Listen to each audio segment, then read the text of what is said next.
there we go. Now we're recording. Whoa. Yes. Oh, there we go.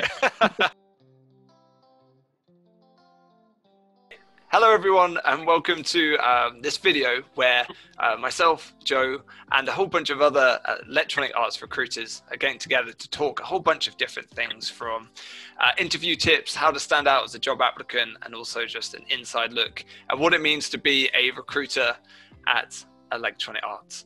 So yeah, here we have 6 of us in total from all over Europe and North America, and the common theme today is that we do hire for our video game studios. So that's exactly what we're going to be talking about. So just to kick it off with a bunch of introductions, I'll start first. So like I said right at the beginning, my name's Joe, and I've been at EA for just over 3 years.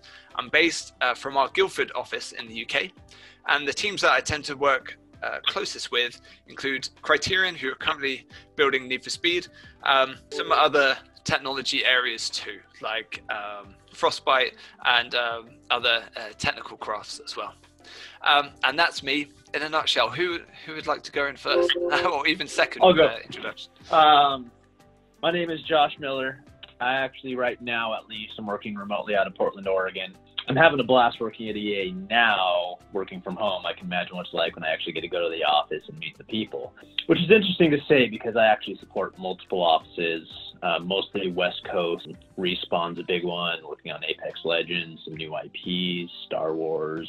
Industrial Toys has a really exciting first-person project. I'll let Diana cover more of that. DICE a little bit, Capital Games in Sacramento with Star Wars Galaxy of Heroes, Maxis with some new projects, and then a couple other studios help out here and there. But my roles are mostly technical, looking for those, you know, those purple squirrel software engineers of various varieties. And I'm loving it so far, but like I said, I'm really excited to get to the office and actually meet some of the people I've been talking to via Zoom for the past 7 months. So loving it so far. And that's quite an extensive list of studios that you're supporting as well. So that's pretty amazing. My name is Danny. I recruit out of Stockholm, Sweden.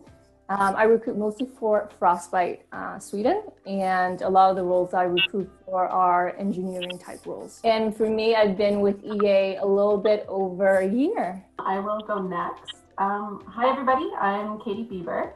I am the senior recruiter for BioWare. I actually sit out of Edmonton, Alberta, Canada, so born and raised here, which is where BioWare was actually founded out of the University of Alberta. So it's a pretty cool city to be in. I recruit for both the Edmonton studio as well as the Austin BioWare studio as well. I've been with EA coming up to 2 years in January, which is crazy. I have to agree, time absolutely flies when you're, you know, having fun with everybody. I absolutely miss being in the studio. We had a brand new studio open in September for the BioWare Edmonton folks. So in terms of like the areas that I recruit for, I literally recruit for kind of everything and anything that the studio needs. So one day it can be a VFX artist, the next day it can be a, you know, graphics programmer or a software engineer in the States. So definitely really enjoy having that flexibility in terms of recruitment. My name is Diana Cornejo. I've been with EA for about 2 years now. I am based out of LA. I primarily support Industrial Toys. However, I am supporting a bunch of other studios as well, one of them being Respawn Vancouver. The roles that I typically focus on are more in the artist type roles or design roles. Like Katie, I kind of run the whole gamut, but that's kind of my niche, I guess you could say, is more on the art side. Great. Nice. And best for last, right? Right, Torsten? If you want to put it that way. My name is Torsten Staley, and I'm currently based out of the Orlando studio, home of EA's Madden title, as well as our Madden mobile and NBA Live mobile titles, and some other cool new stuff that we can talk about down the road. I think I am the oldest member on this panel. I have been with EA for close to a little over 5 years now. But for my area of focus is I'm typically on the creative side. I have 2 major responsibilities here. One is with the EA Create team. EA Create is kind of our in-studio arm of artworks, audio, concept artists, environment artists, character artists, technical artists, all those folks. And then I work with designers and producers and basically creatives when it comes to our live service products inside of our mobile titles and Madden titles primarily, and other stuff as it comes along as well. I've been known to kind of be a jack of all trades across the board. So yeah, happy to be here. Amazing. just thinking about like the tenure of some of us, some from new, and then I'd say you're a bit of a veteran now, Torsten. This is really weird. You want to talk about time flying? I still feel like I was, it was only 5 years ago I started here, so it's very weird. So yeah, great. Well, first question that I've got on the agenda is quite simple. What does a recruiter do at Electronic Arts? I'll say as a technical specialist, a lot of it is finding the people. That's a huge part of it. But what I enjoy is once you find those people, creating that relationship from first conversation till hopefully offer starting. I like to think of myself as the person that's their point of contact. I am the company until they actually start and are part of the company. It is a collaborative effort between ourselves, the hiring managers, the department directors, and just all members of the interviewing panel. So working as a recruiter, it's not just going out and finding that candidate and needle in a haystack type thing. It's literally being like, we want to drive diversity and inclusion. We want to make sure that we are looking for this amazing talent and something that's new and exciting, and then convincing the team of that. So it's literally just a partnership that we want to make sure that we always check ourselves along the way as well, right? It's not just getting into that hamster wheel and it's like, okay, let's go find this person, and we place them, and let's move on to the next thing. It's like, let's do some new and exciting things and bring in some really cool talent. Yeah, and that's exactly why I asked such a broad questions, because even though we've got 6 recruiters on this call here, and still working, mostly with our studios and creatives, so the role is can really vary as well, depending on the type of craft, or even vary on the types of hiring managers sometimes, or the types of roles you're working on. So yeah, talking about that partnership piece, what was really cool this year is that at the beginning of working on our next Need for Speed title, I was able to get involved with the studio's leadership team and our people experience team. That's EA's term for HR, for those who don't know. And thinking about talent strategy and how we're going to fill those critical gaps within the studio. And that's, from high level conversations before those roles exist, and then all the way through to, getting the requirements, agreeing on that. Like Katie said, even agreeing things like, what's our diversity and inclusion initiatives around this, hiring this particular person and implementing that across the studios even. And then all the way through to Josh was saying about the sourcing and the direct messaging, getting them pretty much all the way through to through the door. It's just tons of variety and autonomy. But what I love about how EA treats its recruiters is that it gives us that freedom to hire how we feels best, and definitely here's our thoughts, and we're a group that people are constantly asking for our thoughts on the marketplace and how best to hire. So yeah. On to the next question was, why did you join EA? One of the main reasons is that I'm a huge gamer. I've been a gamer, my whole life. I have an older brother, so we play Halo. My cat's name is Master Chief. Zelda. I think I've played Ocarina of Time. I can't even count the amount of times. It's something that I'm super passionate about. And then also with BioWare being, an Edmonton institution, it was kind of, my dream job.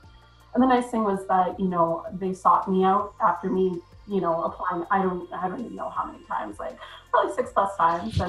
And so it was just, it was a fantastic fit, and, it was a really good time to join the team as well. I mean, that's a huge part of why I joined. And Electronic Arts is just, it's this huge gaming conglomerate where it's you get amazing exposure to all different types of people, all different technologies and different things like that, and great training, and we just hire some really cool, talented people. So it's been a pretty fantastic ride so far. Amazing that you just referenced some of also my favorite games of all time. Quite similar answer to you, Katie.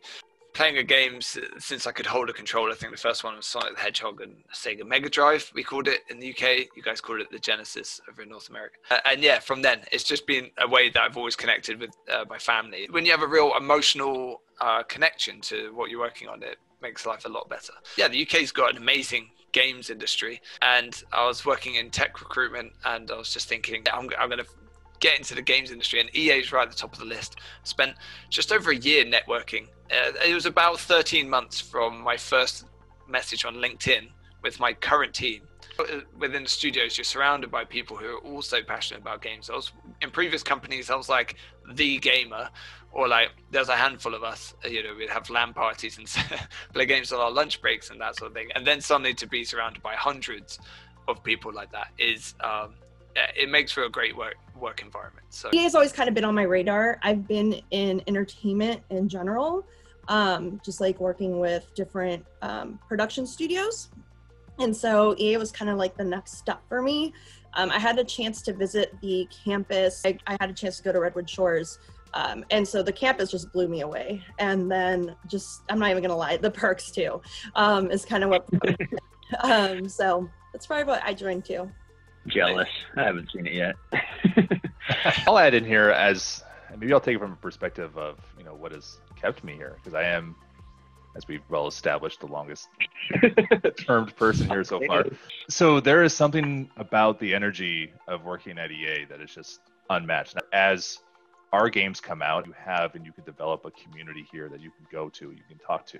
One of my favorite things to do is there's this kind of continuous debate and heated spirited conversation between me and one of our UX directors about, you know, some of the games that we're both playing and how far along we both are, and we kind of keep tabs on each other as this has gone on for the last 5 years or so. You can find your niche here and build those long-standing relationships. And I will tell you, there is one heck of a Tiburon Fantasy Football League. If you ever end up being there, that is definitely something that'll keep you engaged and invested. You have not played fantasy football until you play with people who actually make Madden year after year. So that is a heck of a challenge. All right, for me, I am actually not a gamer, but I really loved working at EA. So you really don't have to be a gamer either to work here. My background has been on the agency side. So I've had the opportunity to support a lot of different companies and industries. And I had the opportunity a few years ago to support a gaming company in Stockholm. And it was absolutely amazing. We had such a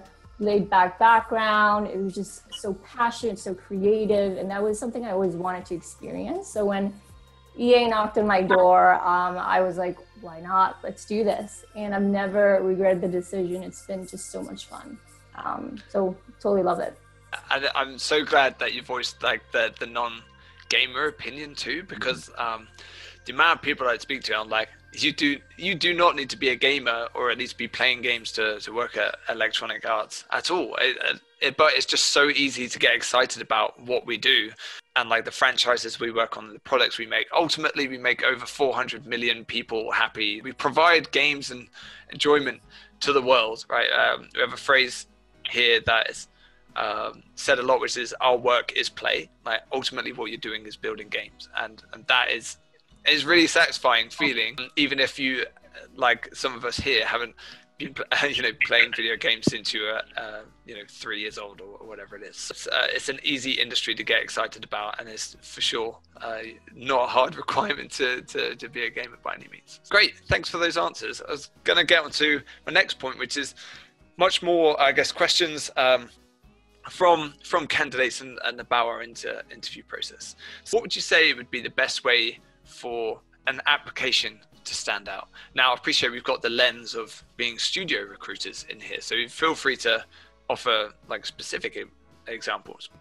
If you are applying for an art role and you have an interest in a role that's with characters, environment, graphic design, if there is not a portfolio on your resume or in something that's easiest for us to find, that is almost an immediate disqualification, because it's like we have to be able to see that. And if it's not me, it's our teams that are going to be wanting to review that, and the ease of us being able to find that is vital to your application being moved forward. So I would strongly encourage you, if it's not on your resume, put it on your resume. Make sure that we can find it there in some way, because if it's there, we'll see it, and we can definitely proceed from there. But that's just the biggest call out I can provide. And a lot of the time, I think people, when they hear the term portfolio, they think that's just for visual creatives. But really, it's just a way of showcasing your abilities in your work. I even think about when I applied, I shared some of my blog, right? And you could call that portfolio. It's effectively like my viewpoint on paper, and it embellishes your application. My key tip for portfolios, would be to reduce the quantity and leave your very best work. I was speaking to a graduate recently who had, I'd say, 15 examples of work. They were applying for concept artist roles, and if you scrolled right down to the bottom, that was, it wasn't good. It was from like their first year at university, and if you compared it to the last 2 or 3 pieces at the top, that's sort of like the grade of skill that we were looking for. So I was like, just remove everything else and then show you're working. How did you get to that end result all the way from the beginning? Detail that in a way that makes sense and is clear, and then you'll really stand out. And to add on to that, just kind of thinking outside of the box in terms of how you present yourself, how you present your portfolio, or how you interview. Not super recently, but in the past, let's say 8+ months, I hired for a UX design director.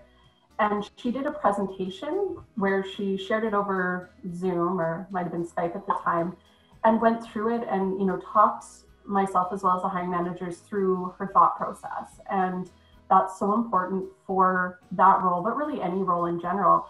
And it was just so refreshing and something so new. On top of that, she also wasn't from the gaming industry. So it was like, there's all of these really cool things about this applicant that, come to mind. And, she's definitely shaking things up with the team as well. So it's been a really refreshing thing to see. One of the other things that, I definitely want to mention that I've been seeing a little bit more of is really flashy resumes with pictures and bar graphs that don't really say anything and are converted to an image file that I can't click on your email to get a hold of you. I can't click on your phone number to call you. So just make sure that, if you are going to do these cool images or these cool things, make sure that you do also upload, a PDF resume or a Word resume, and just make sure that there is substance to your resume as well. Because, just if you have a bar graph that says, communication, 10 out of 10, I mean, that's great, that's cool, but, that's kind of the bare minimum requirement for most jobs. You made 2 amazing points there. You think about the amount of space on a 1-page resume or even a 2-page, and you fill that up with just images. Fair enough, if you're applying for a graphic designer role, it'll come in useful, like tailor your resume for that. But ultimately, you want to get the details of the roles, and the image-based resumes or CV. The thing about that is that not a lot of people know. Most companies, ATSs, so that's applicant tracking systems, the way that we actually manage your applications as we come through and see them, are pretty clunky. So if you put in an image in a piece of software that is designed to review Word and PDF files, it's probably not going to come up, or it'll look like it's malfunctioned or something like that. Just a pro tip. Avoid the images. And to kind of touch on that too, please make sure you put keyword searches on there, because sometimes I'll search our ATS for keywords and hope that applicants show up that have what I'm looking for. For example, like Unreal 4. That's something that I've done keyword searches on before. The other thing too is just make sure you tailor your resume for every job that you're applying to. So you're not going to have one resume that fits all. Be prepared to kind of customize yours to the job that you're applying to. To add on that, one thing that I've been encouraging candidates to do as well, in light of, like I said, clunky recruitment systems, is to just embed your cover letter into the same document as your CV or resume. It's a good idea to do that anyway, so that every time the person interviewing you pulls up your CV or resume, they read that. And if you made it really personalized, you put in some really cool points into that cover letter and you want every single person to read it, then just make it the first page, and don't submit 2 documents. It's a really good thing to do, and also shows that you're personalizing each application. Just to add to what Katie said, it's really important to just add substance to your CV. I can't even mention how many times I've gotten CVs where it's like, I'm a project manager and I project manage things. And I'm literally looking at the CV, I'm like, what things? And you're like flipping through the pages, you're going through the system to see if you like accidentally did not download like page 2, 3, or 6. But it's just that, I mean, there's just not enough content. And then when you pass it on to the hiring manager, they're also thinking, there's no way we can understand what this person have been doing. So definitely include, projects you've worked on, accomplishments, and if you're an engineer, the technologies you've used for. Other things are really important. And if you have links to your GitHub or whatever it is, just add it to the CV as well. And another thing being expat in Sweden is I realized coming from San Francisco to here, there's a huge cultural difference. So when I came here, one of the things that someone had recommended to me was changing my CV into a more Swedish format. And I was so confused because I figured CV is a CV, but it's not. So each culture has their own way of doing things. So if you are a candidate who's open to relocating anywhere in the world, definitely do your homework before and make sure that your CV is applicable to that market. I was just going to say, and this is kind of a good wrap up to what everyone else was saying. So when hiring managers, especially for some roles, are going to be getting 30 resumes to look through. So they are going to do keyword searches like Diana mentioned. And if it's a really niche role, really specialist role, they're going to type in AI and they're going to write what you put after it. So if you just put worked on AI, they're like, what part? So maybe put combat in PC AI and do a little thing there. That's really going to make your resume stand out, because that's not common, because I understand with each resume, it takes X amount of time to make it tailored. But if it's a role you really want, a role you think you're a great fit for, it's going to be worth it, because they are going to look through 30 resumes, keyword search, just like we do, but maybe be more forgiving than them. So just keep that in mind. You really want to specify. And one last tip before we get on to our next question. I'm against the norm in that I have my email address really clearly visible at the top of my LinkedIn, blog, Instagram, Twitter, just like everywhere. And I just say to people, like, I'm surprised that I don't get as much emails as I should, considering it's so obviously available. So I'd say as an applicant, an easy way to stand out is to try and follow up with someone who works at a company and say, hey, I applied to this specific role. I would love it if you could go and look at my application and let me know what you think. Or even if you're particularly smart, message a recruiter, or if you can guess the hiring manager, then that's also useful as well. You're gonna stand out. It's sometimes a prompt would be like, okay, I'll go look specifically at your application. I might have like 100 plus I've still got to review, but I'll go straight to that one just to look and just to see if it matches the brief. Sometimes it does, and it's like, yeah, sure, you look like a good fit. Let's get on the phone. So you just like push yourself right to the next stage faster than everyone else. Yeah, I would really encourage that. But also do it in a very polite way. Yeah. You do get a lot of follow-ups, and with the hiring manager, I would say that would probably be after the recruiter has spoken with you. I just do find that there's a lot of applicants out there, and this is a fantastic way to make yourself stand out. But, as always, just do it in a polite manner. And, sometimes we're not able to get back to every single person that messages us on email or LinkedIn. So I'll just add that little tidbit just because, sometimes, it's obviously common sense, but. No, it's a good point. I mean, all of our inboxes are so full with conversations, with just so many conversations, right? Another thing I'd say is a bit of a pet peeve of mine is when someone says, hey, Joe, I'd love to work at EA. Look at my profile and let me know if there's any suitable roles. Now, that might sound totally fair enough, but when you, what that actually means for me to do is to read your resume or LinkedIn profile, go cross-reference our recruiting system with that hundreds of jobs in, and then see if one matches and then get back to you. But what you could have done is done that work yourself, look through all of our open roles, said, hey, this particular role I'm interested in, like to call it out. Or if you don't see a role that live right now that matches your skills, but you know the type of position you'd like to look for, then you say, hey, I see there's no live roles in this area right now, but I'm really interested in these types of roles at Electronic Arts. Please keep me in mind for the future. Now, and that's just a good way to make an introduction. It's going to be really hard for me to then make a mental note or an actual note and then get back to you, but at least set up an email alert. You've already done that introduction before. And yeah, it's just proactive and a good thing to do. Conscious of time, so we're going to get on to our last question, which is about interview process. What does an interview process look like at Electronic Arts? And definitely asking now, very topical, how has that changed as well since lockdown and coronavirus? The roles that I typically recruit for, the interview process tends to be a call with me first, then a call with the hiring manager, then it's usually a panel interview, and our panel interviews have been through Zoom. So we just got those set up, and they're usually about 45 minutes to an hour or so.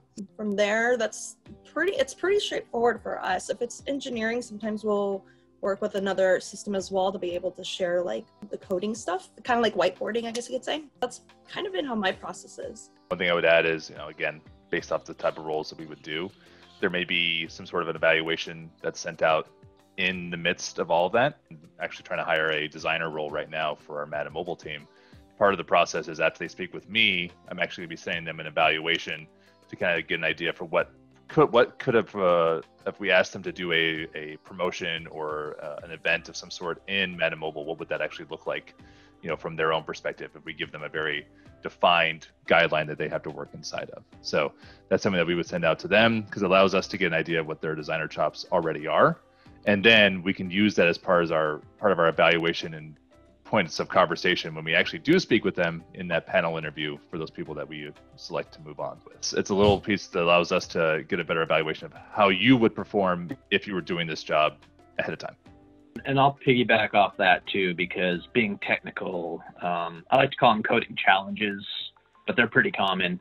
I like to call them challenges, not tests. It's not like you have 45 minutes to solve this. It's really very much critical thinking. How would you do this? Go ahead and use your Google. Most of my teams don't care really too much about how long it takes you. They care about the code being good, precise, things like that. And there's a trade-off too. I have some teams that wouldn't have that coding challenge, but their panel is going to be very technical, going to be a long time, sometimes long enough I break it up into two. But the ones with that coding challenge, there's enough of that technical substance there. They have much shorter panel interviews at the end. So there is a trade-off. I don't want you to think everyone's just giving you a test and then doing massive interviews. The ones without are longer because they still need that technical. The ones with are like that. So, and some people really work good kind of getting at home, thinking, Googling, doing the data structures without the pressure. Some people don't mind the pressure. So it's a trade-off. I just want to specify that it's definitely not a negative you're doing these challenges. It really helps the team and it really shows what you can do in the end.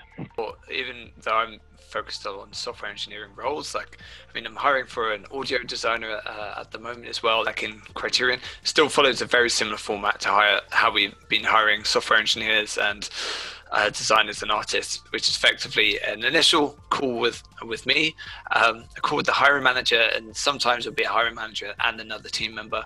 It'll be some sort of test and then through to a final interview. And how final interviews have been changing over the last 6-7 months now is that obviously all interview processes are remote, do them from home. And because they are remote, you don't have to do the grueling, back-to-back type interviews. In Europe, we don't do the typical North America thing of a whole day. we don't do that too much, but we would still typically do 3 or 4 hours back-to-back. And before lockdown, we would do them in the office because, hey, if you're booking off half a day, you just want to get that done in one go. But at the moment, it's like you've got to speak to these people at some point in time. Even recently, hiring for a technical artist, we spread out their final interview from Monday to Friday, just for availability and to make life a lot easier. There's actually a ton more flexibility now, which I'm quite enjoying, and I think our coordinator's quite enjoying the less challenge on that front, at least. I say that tentatively. I'll add on to that, not much. BioWare, very similar process to everybody else. And I agree with Joe, we have been able to have flexibility scheduling interviews over, a couple of days. And I do also ask my teams to be mindful of Zoom fatigue. That is certainly a big thing that can happen. We all spend all day on Zoom meetings. And then we ask these candidates to, not only take some time off of work to chat with us, but then, they do have to be on a video call, meeting new people, interviewing in a brand new way. So just, having some mindfulness around that basically. And then, we do also do tests. So we do character art tests, we do programming tests here as well. There are certain roles that we hire for that, there aren't any sort of hard requirements for that, but, they might do whiteboard challenges during the interview panel or something like that. Prior to lockdown and the pandemic, we did fly people out for interviews so that you could see the city. That is a huge portion of it. If we are asking people to move to Edmonton or Austin, there's a lot of considerations with that. So we, make sure that you have time to explore the city, meet with the team, go for dinner, that sort of thing. So I'm excited to get back to that. You know, nobody knows when that ever is going to happen, or, you know, if that'll even be what we do when we go back into the office. I have certainly enjoyed a lot of the flexibility and new ways of working with teams and candidates. And, you know, I think that there's lots of things that we'll be able to do even, you know, moving forward in this new way of working. Great point.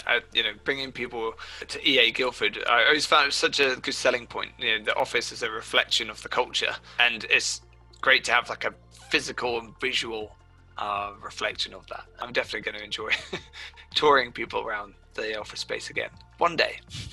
Maybe to just echo a lot of things that you guys have already said, for Frostbite Sweden, our process is pretty standard. I mean, we've definitely enjoyed the flexibility of booking some of these interviews in because it doesn't have to be during the workday. You don't have to worry about making up an excuse and all those things to get to the interview.